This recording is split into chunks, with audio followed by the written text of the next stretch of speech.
फलटणमध्ये आत्महत्या केलेल्या महिला डॉक्टरचा शवविच्छेदन अहवाल आला. मृत्यू गळफास घेऊन झाल्याचं समोर. डॉक्टरच्या शरीरावर इतर कोणतेही जखमा नसल्याचंही आलं समोर.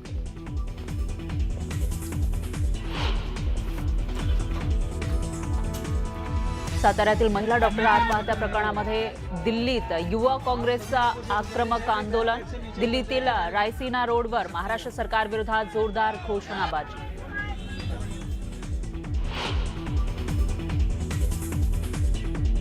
फलटणमधील महिला डॉक्टर आत्महत्या प्रकरणी परळी बीड मार्गावर रास्ता रोको. वडवणीसह परिसरातील नागरिकांचा सहभाग. उर्वरित आरोपींवर कठोर कारवाई करण्याची मागणी.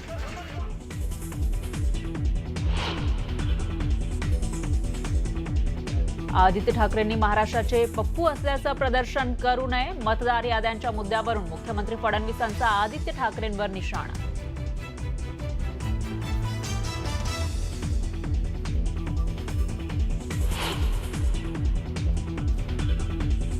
उद्धव ठाकरे भस्म्यारोग झालेला अॅनाकॉन्डा. रुग्णांची खिचडी भूखंड गिळले. एकनाथ शिंदेंचा पलटवार. तर उद्धव ठाकरेंच्या काळामध्ये मुंबईची स्थिती दयनीय झाल्याचाही टोला.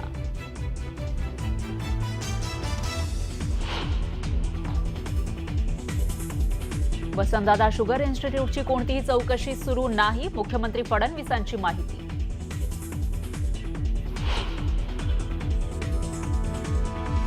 ₹40 लाख नुकसानग्रस्त शेतकऱ्यांच्या खात्यामध्ये 8,000 कोटी वितरित. आणखी 11,000 कोटी वितरित करण्यास मान्यता. 15 दिवसामध्ये उर्वरित शेतकऱ्यांच्या खात्यात पैसे जमा होणार. मुख्यमंत्र्यांची माहिती. शेतकऱ्यांच्या मदतीवरून कॅबिनेटमध्ये प्रशासकीय अधिकारी आणि मंत्र्यांमध्ये खडाजंगी. मदत पोहोचली नसल्याचा मकरंद पाटलांचा दावा. तर मदत पोहोचल्याचा प्रशासनाचा दावा. रवींद्र धंगेकरांनी घेतली उपमुख्यमंत्री एकनाथ शिंदेंची भेट. मोहोळ यांच्यावरील आरोपांबाबत धंगेकर आणि शिंदेंमध्ये चर्चा.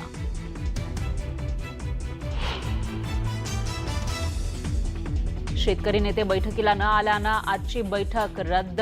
तर दुपारी 4 वाजेपर्यंत वाट पाहणार. मागण्या मान्य न झाल्यास थेट रामगिरी गाठणार. बच्चू कडूंचा इशारा.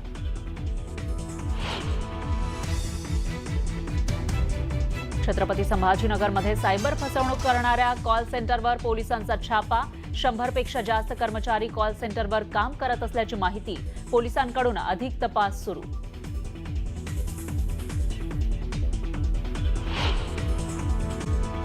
पुढची बातमी बघूयात. मुंबईतील वरळीतल्या आंबेडकर नगरमध्ये एका छोट्या घरात खोटी माहिती सादर करून 42 लोक वास्तव्यास असल्याची माहिती आदित्य ठाकरे यांनी आपल्या प्रेझेंटेशनमध्ये दिली होती. पण नेमकी स्थिती काय आहे हे जाणून घेण्याचा प्रयत्न आम्ही केला. यावेळी संबंधित घरात फक्त 3च लोक राहत असल्याचं आढळलं.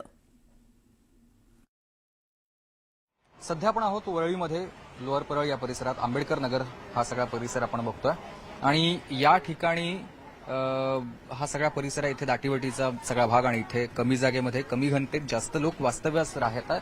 इथे एक घर मी तुम्हाला आता दाखवतो ज्या घराचा आदित्य ठाकरेंनी काल उल्लेख केलेला होता. ते हे घर आहे. घर नंबर इथे लिहिलेला आहे GS 008001 हा तो नंबर आहे. आणि याच घराचा एक व्हिडिओ आदित्य ठाकरेंनी काल आपल्या प्रेझेंटेशनमध्ये दाखवलेलं. आणि हे घर मी तुम्हाला आतमध्ये दाखवतोय. अगदी छोटंसं हे घर आहे. कोणी आहे? अरे दीदी, आप यहाँ पे रहते हैं ना? अच्छा, आप कब से यहाँ पे रहते हैं? 1 साल हो गया। अच्छा, कितने लोग आप रहते हैं अंदर? 3 जन। 3 लोग हैं आप? ओके, तो आप वोटिंग वगैरह यही से वोटिंग आपका यही का है या बाहर का है? क्या? वोटिंग आप करते हो? नहीं नहीं, हम लोग नहीं करते। अच्छा, ओके. तर हे आहेत 3 जण त्या म्हणतात त्या घरामध्ये राहतात. आणि या घरामध्ये तब्बल 42 जणांचं वोटिंग कार्डसाठी निवासी पत्ता म्हणून या घराचा पत्ता आहे. आणि ज्याच घराचा पत्ता GS 008001 हाच पत्ता आणि हाच व्हिडिओ आदित्य ठाकरेंनी आपल्या कालच्या व्हिडिओमध्ये दाखवलेला होता. अगदी हे छोटंसं घर आहे आणि या घरामध्ये 42 लोक राहतात किंवा त्यांचा निवासी पत्ता हा वोटिंग कार्डवर दिलेला आहे. त्यामुळे आदित्य ठाकरेंनी हा सवाल उपस्थित केला आहे की जर का एवढं छोटंसं घर आहे तर एवढ्या छोट्या घरामध्ये इतके लोक राहू शकतात का, किंवा एवढ्या घरात लोकांचं निवास इथे असू शकेल का, किंवा याच घराचा पत्ता असा का. या सगळ्या संदर्भातला तपास कदाचित आता होईल किंवा मतदारांची पडताळणी देखील कदाचित केली जाईल. पण आदित्य ठाकरेंनी जे आरोप केलेले आहेत त्या घरांमध्ये आपण जातोय, आपण त्या ठिकाणी पाहतोय की तिथली स्थिती काय आहे. तर इथे राहणारे लोक आहेत ते 3 वर्षांपासून इथे भाड्यानं राहत आहेत आणि त्यांचं असं म्हणणं आहे की आपण इथे वोटिंग करत नाही, पण 42 जणांचं वोटिंग या घरामध्ये आहे असं आदित्य ठाकरेंनी म्हटलंय. जो नंबर आहे GS 008001. Video journalist Praveen Shetty यांच्यासह सुमित सावंत, न्यूज 18 लोकमत, मुंबई. तर हा रिअलिटी चेक होता न्यूज 18 लोकमतनं केलेला. यानंतर आता आणखी एक महत्त्वाची बातमी बघूयात, ती म्हणजे मुंबईमध्ये अॅनाकोंडा येऊन गेला आणि त्या अॅनाकोंडाला मुंबई गिळायची अशा शब्दात उद्धव ठाकरेंनी केंद्रीय मंत्री अमित शहांवर टीका केली. मुंबईत अमित शहांच्या हस्ते भाजपच्या कार्यालयाचं भूमिपूजन झालं. या संदर्भात बोलताना ठाकरेंनी जोरदार टीका केली. तर उद्धव ठाकरे हे घरात बसलेला अजगर असल्याचं म्हणत मंत्री चंद्रशेखर बावनकुळे यांनी पलटवार केला. त्यामुळे आगामी महापालिका निवडणुकीच्या पार्श्वभूमीवर राजकारण तापायला सुरुवात झाली आहे. अॅनाकोंडा म्हणजे सगळं गिळणारा साप, आणि तो आज येऊन गेला इकडे, भूमिपूजन करून गेला. त्यानं मुंबई गिळायची. बरं, गिळणार ती गिळणार, तुला कशी गिळून देतो बघतो. नाही, तुझं पोट फाडून बाहेर आलं तर नावाचं नाही. हे स्वतःच अजगर आहे. यांनी चुकीच्या वागण्यामुळं पक्षही त्या ठिकाणी गिळंकृत झाला, शिवसैनिकही त्या ठिकाणी गिळंकृत केले आणि या ठिकाणी हिंदुत्वही गिळंकृत केलं.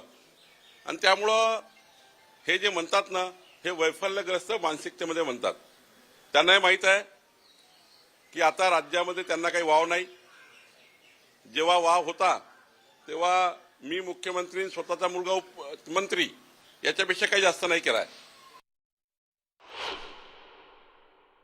आरशात बघा म्हणा वाजगर कोणते कळेल, चला. आरशात बघा म्हणा वाजगर कोणते कळेल, चला. आरशात बघा म्हणा वाजगर कोणते कळेल, चला. घाबरलेल्या अवस्थेमधला हा पराभूतांचा मेळावा होता आणि त्याच्यापेक्षा वर्णन करता येणार नाही. भारतीय जनता पार्टी आपला स्तर पातळी सोडून कधी बोलत नाही. आमची ती प्रथा परंपरा संस्कृती नव्हे, महाराष्ट्राची सुद्धा ही प्रथा परंपरा नव्हे. पण ज्यांना त्याच भाषेत कळत असेल तर उद्धवजी कोणाला तरी अॅनाकोंडा म्हणत असतील तर उद्धवजी तुम्हाला का आयत्या बिळावरचा नागोबा म्हणायचं? आमच्या जीवावर मुंबई महापालिकेत सत्ता घेतलीत, आयत्या बिळावर नागोबा उद्धवजी. मग राज्यामध्ये आमच्या जीवावर, आमच्या मेहरबानीवर सत्तेत बसलात, आयत्या बिळावर नागोबा. तर उद्धव ठाकरे म्हणजे भस्म्या रोग झालेला अॅनाकोंडा. 25 वर्षांपासून मुंबईला अॅनाकोंडाचा विळखा आहे आणि रुग्णांची खिचडी आणि भूखंड गिळले असं म्हणत उपमुख्यमंत्री एकनाथ शिंदेंनी उद्धव ठाकरेंवर निशाणा साधला.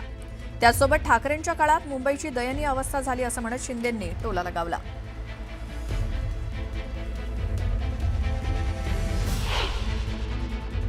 एनाकोंडा का एक विशेषता ये है कि इनका ये एनाकोंडा को पेटी नहीं भरता है.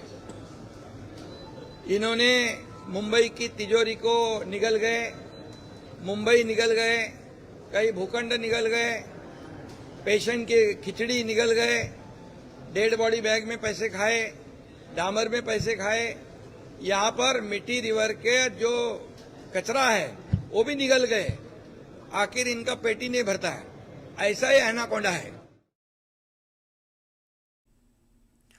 यानंतर एक मोठी आणि महत्त्वाची बातमी बघूयात. ही बातमी आहे, कॅबिनेटमध्ये प्रशासकीय अधिकारी आणि मंत्र्यांमध्ये खडाजंगी झाली आहे. तर शेतकऱ्यांना मदत पोहोचवण्यावरनं ही खडाजंगी झाली असं कळतंय. शेतकऱ्यांपर्यंत मदत पोहोचली नसल्याचा दावा मकरंद पाटील यांनी केलाय. तर आमच्याकडनं शेतकऱ्यांपर्यंत मदत पोहोचली असा दावा मात्र प्रशासनानं केलाय आणि याच मुद्द्यावरनं प्रशासकीय अधिकारी आणि मंत्र्यांमध्ये खडाजंगी झाली कॅबिनेटमध्ये. याचे अपडेट आपण घेऊयात आमचे प्रतिनिधी राहुल जोरी यांच्याकडनं. राहुल, काय झालं कॅबिनेटमध्ये? पुनर्वसन, मदत व पुनर्वसन मंत्री मकरंद पाटील यांच्याकडून अधिकाऱ्यांना या पद्धतीनं खास करून सोडवण्यात आलेले. एकंदरीत बघितलं तर राज्य सरकारनं सटळ हातानं मदत करायचं ठरवलेलं असताना अधिकारी मात्र ज्या पद्धतीनं कायद्याच्या चौकटीतली कागदपत्र नाचवायला सांगतायत, यावरून दोघांमध्ये देखील वाद झाल्याचं समोर आलं. एकंदरीत बघितलं तर मराठवाडा असेल, पश्चिम महाराष्ट्र असेल, यासोबतच ज्या ज्या ठिकाणी नुकसान झाले त्या ठिकाणी पंचनाम्यावरून शेतकऱ्यांनी देखील वारंवार नाराजी व्यक्त केली होती. सरसकट पंचनामे करायचे असताना, सरसकट मदत द्यायची ठरलेलं असताना आणि त्या पद्धतीनं निधी देखील उपलब्ध झालेला असताना अशा पद्धतीनं अधिकाऱ्यांनी दुजाभाव केल्यानंतर आज याचा जो खटका आहे तो अर्थातच मंत्रिमंडळाच्या बैठकीत उमटला आणि त्यामुळं एकंदरीत बघितलं तर शेतकऱ्यांना जर सरकारनं मदत केली तर याचा फटका हा शेतकऱ्यांना बसेल आणि त्यामुळं मदत व पुनर्वसन मंत्री मकरंद पाटील यांच्याकडून तीव्र आक्षेप मंत्रिमंडळासमोर नोंदवण्यात आला. राहुल, या सगळ्या माहितीसाठी धन्यवाद. तर आज महाविकास आघाडीचे शिष्टमंडळ आणि मनसेचे नेते मुंबई पोलीस आयुक्तांची भेट घेण्यासाठी गेले होते. मोर्चाच्या परवानगीविषयी पोलीस आयुक्तांशी या शिष्टमंडळानं चर्चा केली.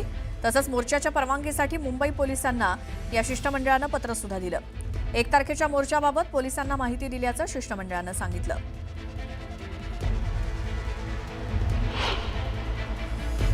1 वाजता दुपारी 1ची वेळ घोषित झालेली आहे. साधारणपणे लोकांनी जमल्यानंतरच आम्ही निघू, पण 1ची वेळ दिली आहे. म्हणजे लोकांनी 1 वाजेस्तोवर जमा व्हावं असा अपेक्षा आहे. हे साधारण मोर्चा 2ला वगैरे सुरू होईल. भाषण महापालिकेच्या इमारतीच्या मुख्यालयासमोर माननीय आदित्यजींचा आपण जो मोर्चा काढला तिथंच आमचं व्यासपीठ पत्रकार संघाच्या समोर पुढं जरासं, पण जो मध्ये आयलंड आहे तिथं ते आमचं व्यासपीठ असेल आणि त्या व्यासपीठावर तिथं मोर्चानं संबोधित. आणि आता वसंतदादा शुगर इन्स्टिट्यूटसाठी प्रत्येक ऊस उत्पादकांकडनं 1 रुपया कापून घेतला जातो. त्याचा विनियोग कसा होतो याचा ऑडिट करण्याची मागणी राधाकृष्ण विखे पाटील यांनी गाळप हंगाम आढावा बैठक सुरू असताना केली होती. त्यावरती साखर आयुक्तांनी त्याचा अहवाल द्यावा असे आदेश दिलेत, अशी माहिती मुख्यमंत्री फडणवीसांनी दिली. त्याचसोबत वसंतदादा शुगर इन्स्टिट्यूटची कोणतीही चौकशी सुरू करण्यात आलेली नाही, चौकशी करण्याचे आदेश देण्यात आलेले नाहीत, अशीही माहिती मुख्यमंत्र्यांनी दिली. असं म्हणू शकतो की आम्ही शहीद होतो असं दाखवण्याचा प्रयत्न करतायत. त्या सगळ्यांना मी सांगू इच्छितो, वसंतदादा शुगर इन्स्टिट्यूटची कुठलीही चौकशी राज्य सरकारने सुरू केलेली नाही. या ठिकाणी ज्यावेळेस आपला गाळप हंगामाची बैठक झाली होती त्या बैठकीमध्ये वेगवेगळे जे पैसे आपण कापून घेतो त्याचा विनियोग नेमका काय होतो या संदर्भातली माहिती घेतली पाहिजे असं सर्वसमक्ष ठरलं. त्यामध्ये आपण वसंतदादा शुगर इन्स्टिट्यूट करता वर्षानुवर्ष 1 रुपया हा कापून घेतो. त्यामुळे जसं इतरांनी त्या पैशाचं काय केलं याची माहिती मागितली, तेवढीच माहिती साखर आयुक्तांनी ही वसंतदादा इन्स्टिट्यूटला मागितली आहे. त्या बैठकीत वसंतदादा इन्स्टिट्यूटचे पदाधिकारी पण होते, सगळे साखर कारखानदारही होते. सगळ्यांच्या समक्ष जे ठरलं तेवढीच माहिती मागितलेली आहे. त्यामुळे विनाकारण वसंतदादा इन्स्टिट्यूटची चौकशी चालू केली. आमच्याकडे तक्रार आली, गंभीर असेल तर आम्ही करूही, पण अशी कुठली तक्रारही आलेली नाही. त्याच्यामुळे चौकशी करण्याचा प्रश्नच उठत नाही.